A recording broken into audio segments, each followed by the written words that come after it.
OK, bonjour tout le monde, bienvenue à la session euh, de prendre soin de nous, où aujourd'hui on voulait vraiment discuter des bénéfices que prendre soin de nous ont sur nous-mêmes et puis notre famille dans le fond. Fait que ce matin, j'ai invité Julie à venir parler avec nous. Bonjour Julie. Allô?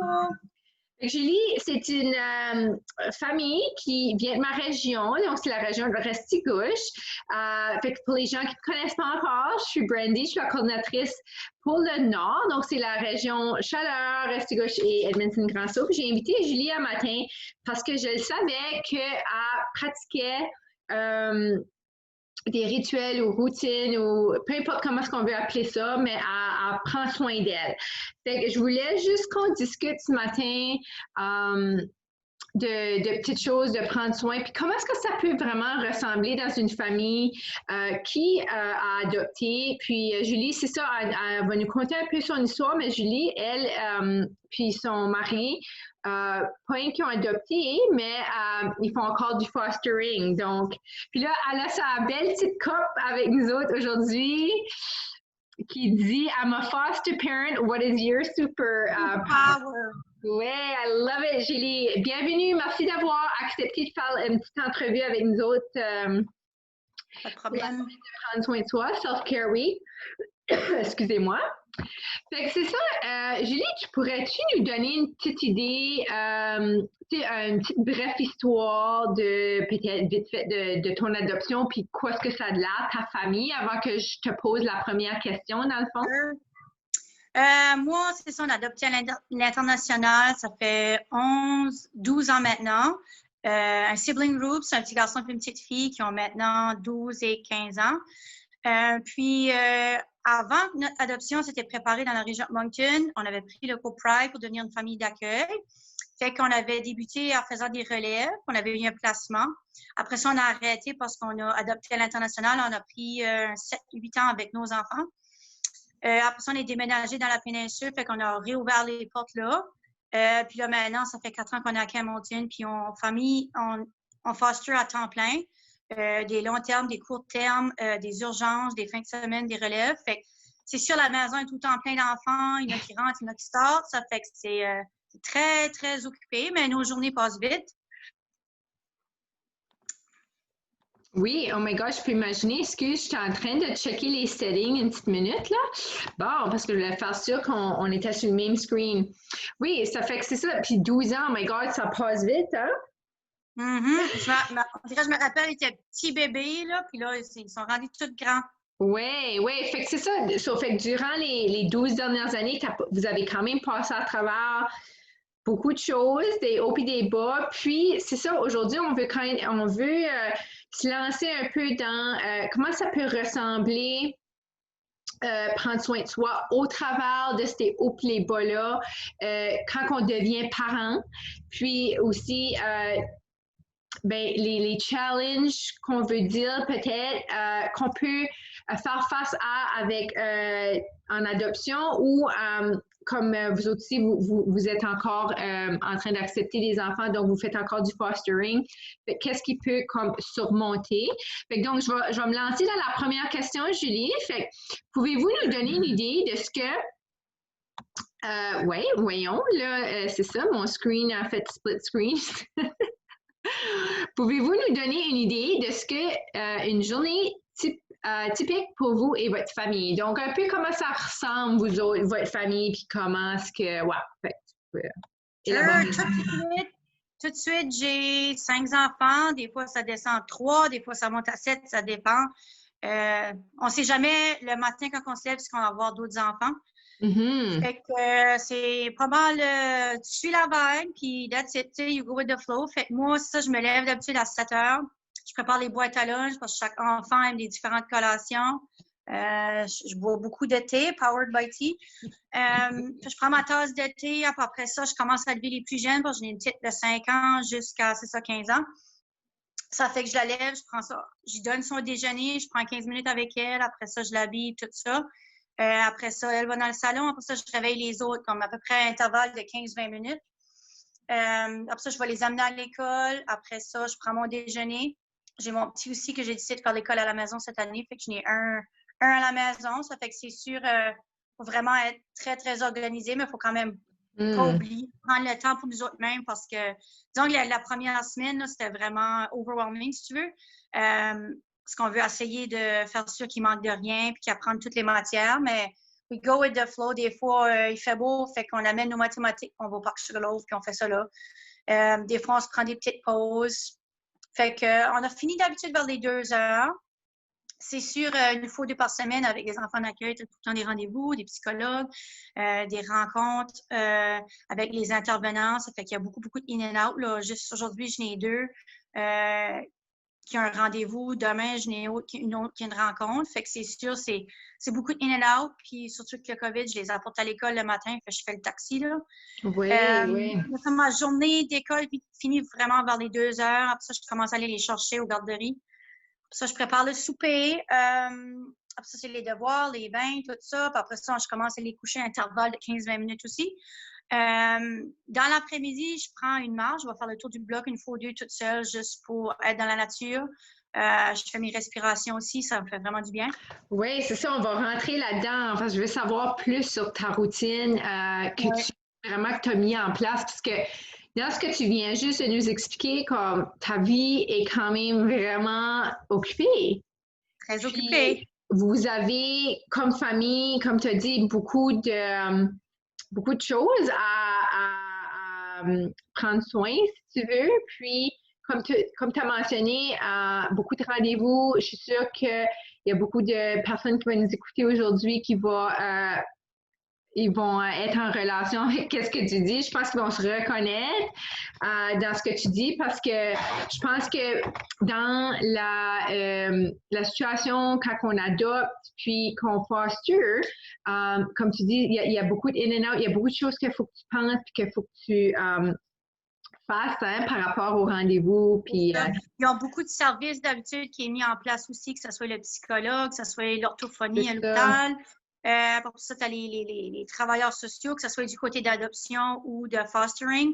Tu as quand même beaucoup de travailleurs sociaux d'impliqués, fait qu'on travaille vraiment en équipe. Puis moi, j'aide aussi, on est en relation, je suis en relation aussi pas mal tous les jours avec d'autres familles d'accueil aussi. Ça fait que, sans aller en détail, on se parle puis on se supporte un à l'autre. Là. Ça fait que c'est bien aussi. Fait que beaucoup d'appels aussi. Oui, il y a beaucoup. Ça fait comme toi puis la plupart des familles qui ont beaucoup sur leur assiette, on va passer à la question 2. Puis dans le fond, la question 2, tu avais commencé à la répondre. C'est pouvez-vous expliquer quelle activité ou rituel que vous faites pour prendre soin de vous quotidiennement? Like, c'est ça. Qu'est-ce que tu as mis en place? Puis tu peux peut-être nous conter l'histoire de pourquoi tu as mis ça en place aussi, parce que là, on voit vite fait une image de ta vie étant quand même assez... très occupée. Oui, fait que conte-nous ça comme pourquoi, parce qu'aujourd'hui, on veut vraiment parler des bénéfices de prendre soin de soi. Fait qu'est-ce qui t'a apporté à mettre de quoi en place, puis qu'est-ce que tu as mis en place pour prendre soin de toi? C'est ça. C'est ça, on est en famille d'accueil, puis des fois, on accueille comme des gros siblings group aussi, plus, tu sais, on a nos enfants qui ont leur challenge aussi. C'est sûr, c'est facile, comme, oublier de prendre le temps pour nous autres mêmes. C'est facile, tu sais, comme moi, j'ai tout le temps quelque chose à faire, puis si je me mets pas le temps, ben ma journée va être finie. Puis le soir, je vais être épuisée, puis je vais juste aller me coucher. Ça fait, c'est surtout que l'école à la maison, tout ça, moi, j'ai décidé de pas travailler cette année dans le milieu scolaire. Ça fait que les premières semaines, c'était vraiment, vraiment tough. Puis je prenais vraiment pas le temps. On dirait que je voulais tout organiser les choses, tout ça. Mais là, après un bout, j'ai réalisé comme, wow, si maman se sent pas bien, puis maman crash, puis elle est fatiguée, ben là, c'est pas bénéfique pour personne, tu sais. On perd patience, on est fatigué, on oublie plein d'affaires. Fait que je prends vraiment le temps le matin, comme je disais tantôt, je me lève à 7 heures, commence à réveiller les enfants à 7h30. Je me prends une tasse de thé, j'ai un petit livre que je lis, des pensées positives ou des choses comme ça, comme relaxer. Des fois, j'écoute de la musique relaxante. Je me dis deep music, je fais mes respirations. Puis l'heure du dîner aussi, je mets mon petit à la tâche. Puis je fais le tour du bloc une fois ou deux, juste dans la nature. Oui. Respiration, écouter les oiseaux. On dirait juste sortir de la maison des fois, là. Puis je sais, des fois, on a des enfants, que ce soit adoptés ou en famille d'accueil. Tu sais, des fois, on deal avec beaucoup d'émotions, des grosses crises. Tu sais, des fois, juste sortir sur le perron, prendre une coupe de respiration, après ça, rentrer de nouveau, on dirait que ça fait vraiment du bien, là. Oui. Mettre nos pensées ensemble comme il faut, tu sais. Le soir aussi, une fois que les enfants sont couchés, on se prend une demi-heure, moi, mon mari, pour qu'on ait du temps de couple. Ça c'est important aussi, là. C'est sûr, mon mari travaille, ça fait que le jour, la tâche pour les devoirs, tout ça, c'est tout moi. Mais le soir, quand même, mon mari m'aide beaucoup, mais on prend le temps ensemble pour parler de notre journée, puis tout ça. Des fois, on va prendre une marche ensemble aussi. C'est bien. C'est sûr que on a une maison pleine d'enfants, ça fait qu'on n'a pas l'option de babysitting, même pas 1 heure. Ça fait qu'on se fait des mini-dates. Des fois, on mange pas en même temps que les enfants, puis ils sont tous partout dans la maison, mais on prend 15-20 minutes pour prendre un dessert ou quelque chose ensemble le soir. Là, c'est vraiment bien. C'est ça, le soir aussi, des fois, je prends comme une demi-heure de 8 à 8h30. Je mets la musique relaxante, je fais mes respirations dans la chambre. Fait juste ça, vraiment m'aide vraiment beaucoup, là. Wow. J'ai plus de patience, je suis plus relax, je peux plus organiser mes pensées. Fait que ça me fait vraiment du bien parce que c'est ça, il faut vraiment organiser super bien les routines de la journée parce que sinon, on dirait que tu te couches et on dirait que ta tête continue de rouler, là. Fait que Oui. si on n'a pas de sommeil, ben là, il n'y a rien qui fonctionne. Tu sais, t'oublies plein de rendez-vous. Je m'ai déjà vu oublier des rendez-vous puis dire, shit, tu sais, c'était la même journée, l'autre journée, mais j'étais à la bonne heure, mais pas la bonne journée. Ça fait que je garde un calendrier, puis je regarde. Des fois, je me mets des petites listes aussi le matin de qu'est-ce que j'ai à faire durant la journée, quel enfant qui a rendez-vous, s'il faut que je vais aller chercher à l'école. Je me fais beaucoup des petites listes aussi, là. Oui. Pour moi, justement, oublier parce qu'on a il y a beaucoup d'enfants qui ont des médicaments aussi. Ça fait que ça se fait pas renouveler au même temps. Ça fait que je me fais beaucoup de petites listes comme ça, là. J'ai des sticky notes un petit peu partout dans la maison, mais je trouve ça vraiment bien. J'ai l'horaire d'école, puis l'horaire pour le manger. Ça fait que je trouve quand on est organisé comme ça, même les enfants, je trouve que leur anxiété diminue. Surtout que le COVID, tu sais, il y a tellement de stress et de négativité à la télévision aussi. Fait que même les fins de semaine, nous autres ici, on part avec un pique-nique, puis on s'en va à la plage, puis ça fait vraiment du bien. Là, on essaie de passer le plus de temps dehors parce que l'hiver s'en vient. Fait on va être plus à l'intérieur, mais vraiment la nature nous calme tout. On voit vraiment quand on a des enfants en état de crise, on les pack dans le tour, puis on s'en va au parc Sugarloaf, prendre une marche, puis 15-20 minutes dans la nature, puis tu vois qu'ils se calment tout de suite, là. Ah, tu apportes tellement des bons points dans tout ce que tu as dit, Julie, là, vraiment, là. C'est excellent. Puis de voir comme que tu as passé un temps où c'était un petit peu plus rushé, difficile, puis tu n'avais peut-être pas toute la routine d'établie, puis tu t'es organisé, mais tu prenais pas beaucoup de temps pour toi peut-être au début. Puis là, quand tu as, surtout avec, disons, d'avoir pris la décision de rester à la maison, faire le homeschooling, tu as vraiment vu qu'il fallait que tu apportes du temps pour toi là-dedans, là. Puis la façon que vous utilisez la nature, wow! Puis aussi, tu as mentionné de prendre du temps avec ton conjoint, que souvent, c'est difficile quand on a une maison pleine d'enfants de trouver du temps pour se reconnecter les deux. Fait que wow, good for you. Merci beaucoup d'avoir partagé ça. Ça nous apporte, dans le fond, c'est ça, qu'est-ce que tu as remarqué depuis que tu as implanté, depuis que tu as mis en marche ta routine de prendre soin de toi? Je suis sûre que ton mari a sa propre façon de prendre soin de lui. Puis depuis que vous avez mis ça en marche, qu'est-ce que tu as remarqué comme les bienfaits par rapport à ta santé émotionnelle, mentale, physique, spirituelle? Dans le fond, qu'est-ce que ça t'a apporté d'avoir ces soins personnels-là de mise en place? Moi, je suis quelqu'un qui fait beaucoup d'anxiété quand c'est pas organisé, puis quand je sais pas où ce que je m'en vais, là. Puis déjà que famille d'accueil, famille d'urgence, il y a beaucoup de in and out. Fait que je me dis, je peux contrôler certaines choses. C'est sûr qu'on est ici pour aider aux enfants. Ça fait qu'on peut pas contrôler ce qui vient, puis ça. Mais vraiment contrôler nos émotions, puis faire les choses que je fais, je trouve que je me sens beaucoup plus relax, puis bien là-dedans. C'est sûr, la vie de couple va mieux. Relation entre les enfants, entre nous autres puis nos enfants, ça va mieux. Même aussi, c'est ça, je disais, comme dans ma routine du matin, je les lève comme à intervalle de 15 minutes. Fait que j'ai vraiment un petit 15 minutes en même temps que je fais les déjeuners de chaque enfant pour parler de leur journée, puis parler de la soirée, ce qu'ils ont bien dormi. Ça fait que juste que qu'on se divise one-on-one avec les enfants aussi, c'est très bien.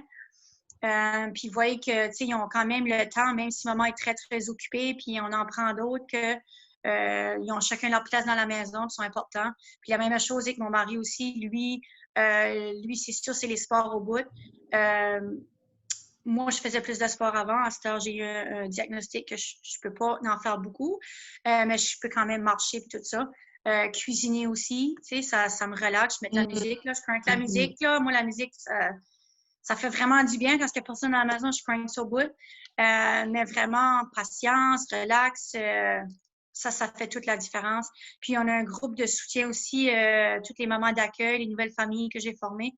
On se parle régulièrement chaque 2-3 jours, puis on est vraiment là, un pour l'autre. Fait tu sais, des fois, si tu te sens vraiment émotionnel, ben moi, mon téléphone sonne, puis des fois, moi, j'appelle les autres. Ça fait qu'un groupe de soutien, comme vous autres aussi à l'adoption, c'est très, très important. Puis, je sais qu'on essaie d'être des super moms, puis tout faire, qu'on pense qu'on peut tout faire toute seule, mais c'est correct de demander de l'aide, puis des fois dire, tu sais, maman ne peut pas faire ça aujourd'hui, y a-t-il quelqu'un qui veut m'aider? Puis, tous les enfants ensemble se mettent, puis ils font un Mélena prend, l'autre les verres, l'autre sert la vaisselle, puis ça prend, à plein d'enfants, ça prend 5 minutes, puis moi, ça m'enlève un stress de moins. Ça fait que quand on travaille en équipe, ça va vraiment bien pour tout le monde, là.